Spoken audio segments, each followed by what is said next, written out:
5 قدم تا خوشبختی.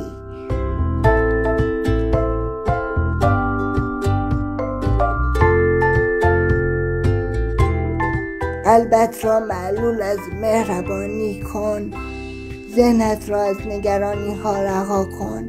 ساده زندگی کن، بیشتر ببخش، کمتر توقع داشته باش.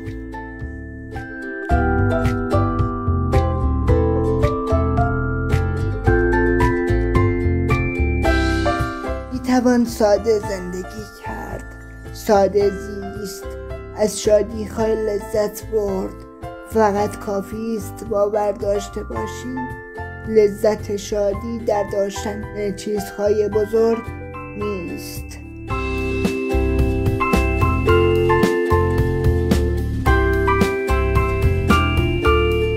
دیروزت خوب یا بد گذشت، امروز روز دگری است. قدری شادی با خود به خانه ببر، راه خانه‌ات را که یاد بگیرد فردا با پای خودش می آید، شک نکن.